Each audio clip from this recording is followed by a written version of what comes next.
Sorry, Bismillahirrahmanirrahim. We are going to start a new topic, regular expression from here. लेकिन उससे पहले हमारी इस पर्टिकुलर टॉपिक में डाइव इन करने से पहले हमारी कुछ जो है वो जनरल डिस्कशन होंगे, जो हम अपनी कुछ रेगुलर लैंग्वेज के बारे में करेंगे, या रेगुलर एक्सप्रेशन से ही मुतल्लिक कुछ ऐसी जनरल डिस्कशन होंगी जो हम पर्टिकुलर टॉपिक्स को रिवाइज करेंगे, जो हमें यहाँ पे इस ग्रैंड टॉपिक में हेल्प आउट करेगी. ठीक है.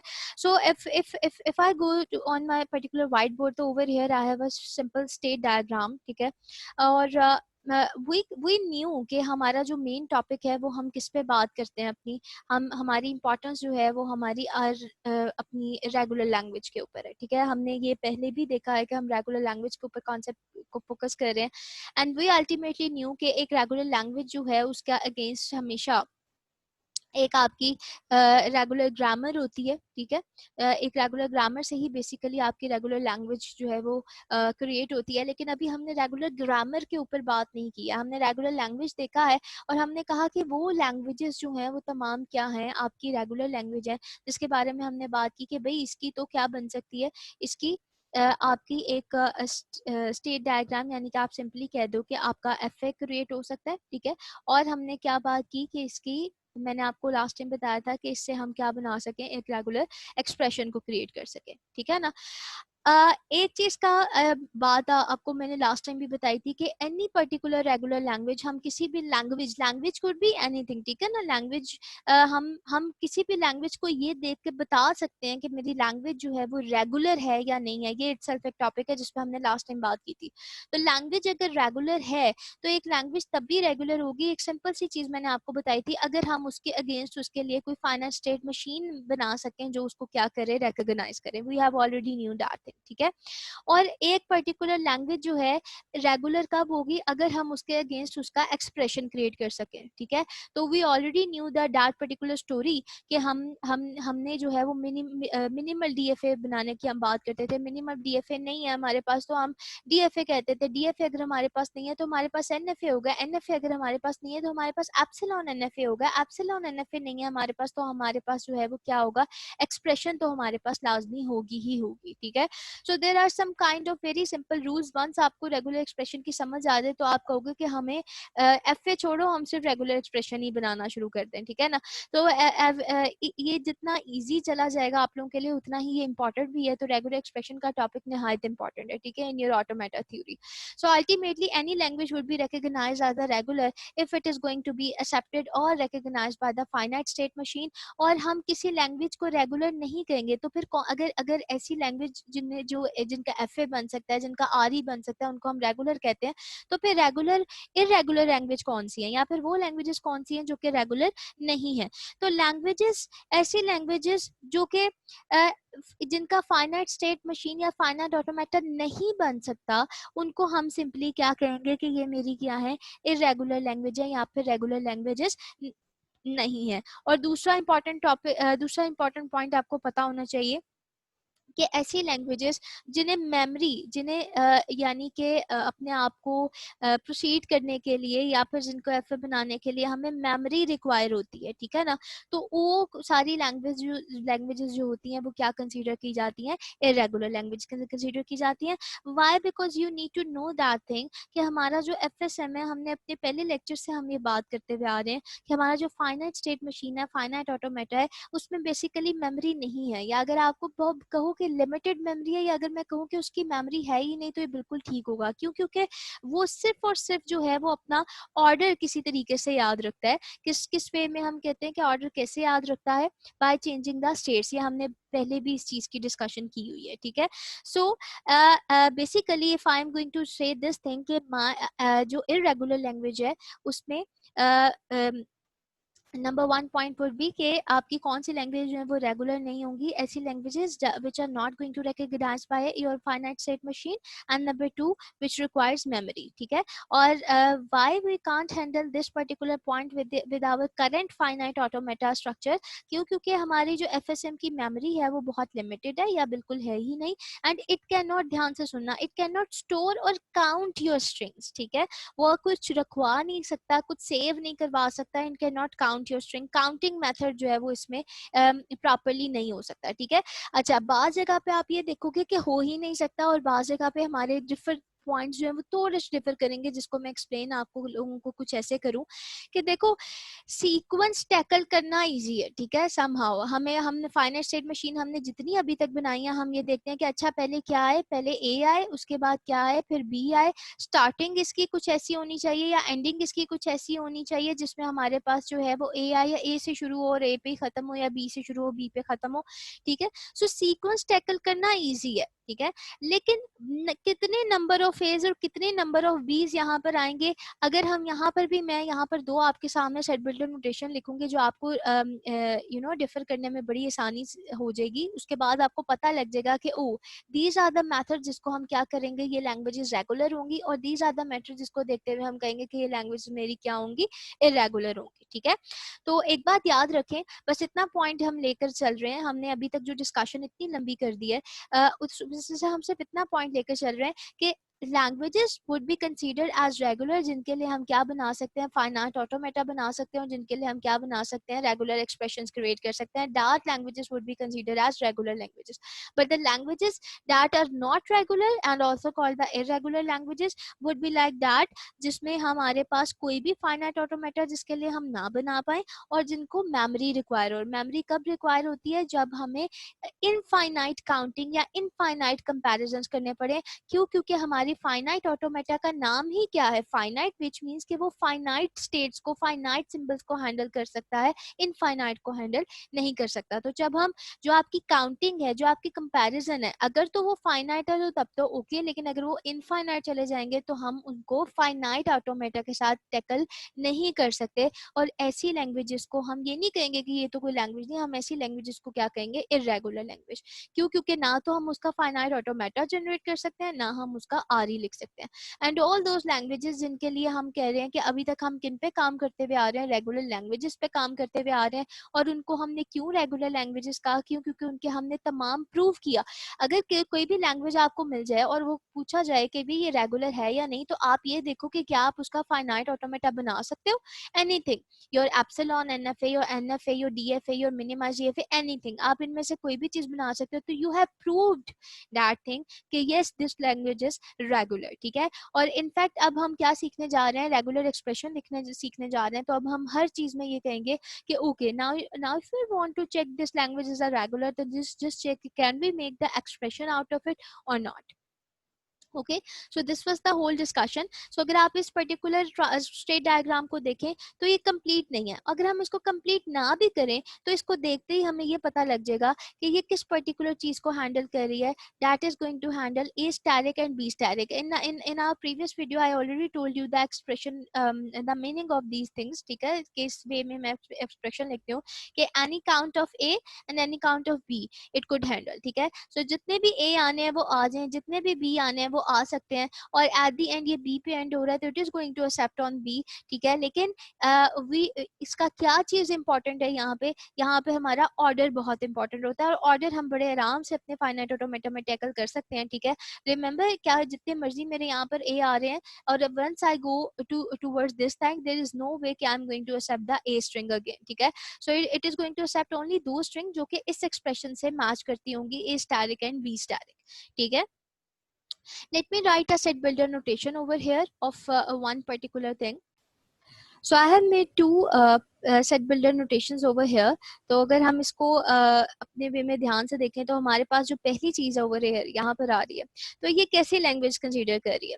देखो एक चीज याद रखनी है, अच्छा इधर हमारे पास जो है यहाँ पर सिर्फ ऑर्डर याद रखना है, ठीक है। एफए में ऑर्डर याद रखना बड़ा इंपॉर्टेंट है। क्या, अच्छा सबसे पहले तो क्वेश्चन ये आता है कि आपको ये पता होना चाहिए, क्या हम फाइनाइट ऑटोमेटा में ऑर्डर याद रख सकते हैं? हाँ जी बिल्कुल रख सकते हैं। और अगर हम सेट बिल्डर नोटेशन को रीड करने की कोशिश करें तो ये क्या कहता है, this is going to be accept such languages, ठीक है, जिसके अंदर कैसे स्ट्रिंग्स होंगी कि वो क्या एक्सेप्ट करने जा रही हैं, जिसके अंदर ए होगा और बी होगा। किस तरीके से हो रहा है, अगर आप देखो तो इसके ऊपर पावर्स क्या लगी हुई है, एम और एन। एक चीज का ध्यान रखो, एम और एन यहाँ पर क्यों डिफर है, ठीक है। इट्स नॉट एन और एन, इट्स नॉट ए यानी कि सेम सिंबल्स नहीं है, such that m और n must be greater than equal to 0. might be m 0 हो और n क्या हो, 1 हो जाए, ठीक है। यानी कि अगर इन केस यहाँ पर हम एक ऐसी स्ट्रिंग लिखते हैं जो कि किस तरीके से है, let me change the annotation over here, जो कि किस तरीके से है मेरी, I have this A and B. तो यू सी कि मेरे पास क्या आ रहा है, यहाँ पे मेरे पास 2a आ गया, यानी कि m की वैल्यू क्या है, ग्रेटर देन 0 भी है, तो यहाँ पे 2 हो गई, और b जो कि n है, n की वैल्यू मैंने क्या कर दी, 1 कर दी। तो अगर मैं एक अपने एक्सप्रेशन में इस चीज को ऐड करूँ कि माई एज में m की वैल्यू क्या है, 2 है, और b की वैल्यू क्या है, 1 है, तो जो चीज मेरे पास आएगी वो ये स्ट्रिंग आएगी, आ जाएगी। ठीक है, तो क्या इस तरह की चीजें कि ये जो सेट बिल्डर नोटेशन मैंने यहाँ पर लिखी है, क्या I can do that particular thing, या आई कैन से कि जो लैंग्वेज इससे क्रिएट होगी वो रेगुलर होगी। तो आपको ये देखना है कि क्या आपका फाइनाइट ऑटोमेटा ऑर्डर याद रख सकता है। हाँ जी, बिल्कुल याद रख सकता है। कैसे याद रख सकता है, मैंने आपको बहुत दफा बताया है, स्टेट चेंज करके याद रख सकता है। दूसरा क्वेश्चन आपको ये पता होना चाहिए कि क्या ये लैंग्वेज जो है, जो लैंग्वेज प्रोड्यूस होगी वो रेगुलर होगी या नहीं होगी। This is the most important question. Regular expression में जाने से पहले हमें रेगुलर लैंग्वेज का पता होना चाहिए कि क्या ये पर्टिकुलर चीज रेगुलर होगी या नहीं होगी। आप किन बेसिस पे इसको हाँ कहोगे, किन बेसिस पे इसको ना कहोगे, मैंने आपको अभी इधर कंसीडर करवाया है सारी चीज। ठीक है, सो अगर आप क्या ये चीज, अगर आप इसका फाइनाइट स्टेट बनाना चाहो तो बना सकते हो जी, बिल्कुल बना सकते हो। कैसे, क्योंकि इसमें मुश्किल नहीं होगी, क्यों, क्योंकि ये आपका क्या याद रख रहा है, सिर्फ ऑर्डर याद रख रहा है। ऑर्डर याद रखना बहुत आसान है, लेकिन अगर मैं कुछ ऐसी नोटेशन दे दूं जो कि देखो ऑलमोस्ट सिमिलर है, ए और बी ही प्रोड्यूस कर रहा है, लेकिन यहाँ पे क्या मैंने फैक्टर लिखा है, एन और एन फैक्टर लिखा है, जो कि क्या शो करवा रहा है कि यहाँ पर आपको नंबर ऑफ एज उतने ही चाहिए जितने नंबर ऑफ बीज हो, यानी कि ए के ऊपर क्या है, एन का फैक्टर क्या शो करवा रहा है कि एन, और बी के ऊपर भी एन क्या शो करवा रहा है कि जितने नंबर ऑफ एज आपके होंगे उतने ही नंबर ऑफ बीज आपके होने चाहिए। If number of A's going to be 2 like this a and a, then b should be equal to 2। तो अगर आप यहाँ पे गौर से देखो तो ये चीज दिखने में आसान लग रही है, लेकिन आपको यहाँ पे क्या करना है, आपको यहाँ पर काउंटिंग याद रखनी है, कंपैरिजन याद रखना है कि द नंबर ऑफ फेज आपके जितने नंबर ऑफ ए यहाँ पर आएंगे उतने ही आपके क्या आने चाहिए, नंबर ऑफ बीज आने चाहिए। सो जो आपकी I have already repeatedly said to you guys, अगर मैं इसकी लैंग्वेज क्रिएट करूँ भी तो मेरे पास पहली क्या आ जाएगी, एप्सिलॉन, यानी कि नल आ सकती है।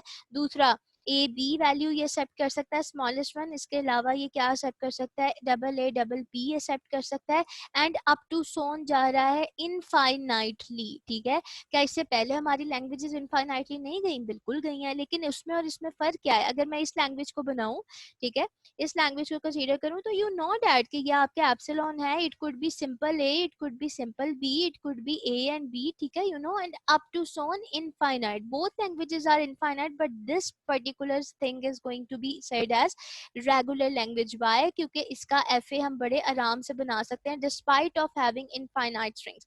But the thing is कि every time we don't need to remember the count over here, we don't need to remember the comparison over here, we just need to remember the order। तो order याद रखना कोई यहाँ पे मुश्किल काम नहीं है, but over here यहाँ पे हमारा order या देखो सीक्वेंस टैकल करना इजी है। ठीक है, ये सीक्वेंस टैकल करना ना कि पहले ए आए फिर उसके बाद बी आए, सीक्वेंस टैकल करना बड़ा आसान है, बड़े आराम से मैं फाइनाइट ऑटोमेटा में कर सकती हूँ, लेकिन नंबर ऑफ ए और नंबर ऑफ बी इक्वल होने चाहिए, ये कंसीडर करना मेरे लिए फाइनाइट ऑटोमेटा उसके लिए बनाना बड़ा मुश्किल है। ठीक है, सो आप कर सकते हो कि okay, if this is the thing that is so easy, I can accept first A, then I can accept first second A, then I can accept second B, then I can accept first B, then I can accept second B. That is so easy. I can put states over here, and here is my finite automata. I have made my finite automata. How can you say that this is not the regular language? You see, आप कि जो ये language जो result produce करेगा, ये notation आपका जो result produce करेगी, that is going to be infinite. So how many number of states you are going to put on to tackle the infinite strings. आप लाइफ टाइम लगे रहोगे, but you can't handle your counting, you can't handle your comparison of your infinite strings। ठीक है, infinite language, so that is not possible। ठीक है, so any languages, देखो अगर तो आपके पास ये फाइनाइट है ना, फाइनाइट चीजें सिंपल सी चीज है, आपका एफ ए ऑर्डर याद रख सकता है, यस रख सकता है। आपका एफ ए सीक्वेंस टैकल कर सकता है, हाँ जी बड़े आसानी से कर सकता है। क्या आपका एफ एस जो है वो काउंटिंग और कंपैरिजन हैंडल कर सकता है? The answer would be no. लेकिन अगेन एक और आर्गुमेंट हम यहाँ पे दे सकते हैं, अगर आपकी वो जो काउंटिंग और कंपैरिजन है फाइनाइट है, ठीक है, तो फाइनाइट यस हैंडल हो सकती है, लेकिन इनफाइनाइट हैंडल नहीं हो सकती। बट हम यहाँ पे अजम्पशन ये नहीं लेते कि अजम्पशन ये होगी कि फाइनाइट है या अजम्पशन ये होगी इनफाइनाइट है, हम इसकी बात नहीं करते, हम जर्नल बात करते हैं। तो वो इस टिपिकली से कि no, one finite automata cannot handle the counting and comparison easily, so that is why any language that is going to be handled through counting or the comparison would be considered as irregular language, and any irregular language would not be able to make the finite automata, and if it's not be able to finite automata, it is very obvious कि इसका जो regular expression है वो भी आसानी से नहीं बन सकता, ठीक है। सो अगर कोई रेगुलर लैंग्वेज जो है वो ये चीजें नहीं बना सकती, तो डेफिनेटली हम उसको क्या कंसीडर करेंगे, इरेगुलर लैंग्वेज। सो अगर आपके different, I have discuss two questions over here, number 1, number 2, just to check क्या आपको ऐसे भी क्वेश्चन आ सकते हैं कि कोई रैंडम आपको लैंग्वेज दी हुई है या सेट बिल्डर नोटेशन दी हुई है, या फिर आपको स्टेट डायग्राम जर्नल आपको नोटेशन दी है और आपसे पूछा जाए कि क्या इससे जो प्रोड्यूस होगी लैंग्वेज वो रेगुलर होगी या इरेगुलर होगी, तो आपको देख बताना है कि रेगुलर है या इरेगुलर है। हाउ, आप कैसे बताएंगे? Just you have to check these things over here जो मैंने आपको यहाँ पर बताई हैं। लैंग्वेज क्या है? Basically language is simply your set of strings, ठीक है। सो आपकी लैंग्वेज जो है वो एम्प्टी भी हो सकती है और आपकी लैंग्वेज जो है वो एम्प्टी नहीं भी हो सकती, ठीक है। It should be equal to empty, यानी कि 5 भी हो सकता है और एम्प्टी नहीं भी हो सकती। लेकिन जो एम्प्टी हैं उनकी तो हम बात ही नहीं कर रहे, जो एम्प्टी नहीं है वो लैंग्वेज आपकी फाइनाइट भी हो सकती हैं और कुछ लैंग्वेजेस आपकी इनफाइनाइट भी हो सकती हैं। जो फाइनाइट हैं वो तो बड़े आराम से आप चुप करके कह दोगे कि इस कोई कोई उसमें शक ही नहीं है, किसी भी किस्म का उसमें डाउट ही नहीं है कि वो रेगुलर है या इरेगुलर है। फाइनाइट जितनी फाइनाइट है वो नाम से ही जाहिर है कि वो तमाम आपकी क्या होंगी, रेगुलर होंगी। लेकिन जो इनफाइनाइट है उनको हम आंखें बंद करके ये नहीं कह सकते कि वो इरेगुलर है या रेगुलर है। उसमें वी नीड टू चेक कि क्या वो रेगुलर है या क्या वो लैंग्वेजेस मेरी इरेगुलर है। तो यू सी कि हम कहाँ पे लाई कर रहे हैं, हम अपनी पूरी स्टोरी में ओवर हेयर लाई कर रहे हैं। हमारी लैंग्वेजेस इनफाइनाइट थी, जितनों के हमने पहले एफएस बनाए हैं वो इनफाइनाइट थी, लेकिन वो तमाम रेगुलर थी, ठीक है, तभी हम उसके फाइनाइट ऑटोमेटा बना सके थे। सही हो गया। So ultimately I discuss two cases over here. There are multiple cases जो आपको डिफरेंट साइट्स पे, डिफरेंट ट्यूटोरियल्स पे या आपकी सबसे बड़ी जो आपकी मेन है वो आपकी बुक है, ठीक है, आपको अपनी बुक में मिल जाएंगे बड़े आराम से। तो we can search over that and I am going to share different things from you guys, जिसके थ्रू आप जो है वो मजीद केसेस जो है वो लर्न कर सकते हैं। So next, this was the supporting section of your one main section जो हम आगे जिसकी बात करेंगे, that is going to be the regular expression.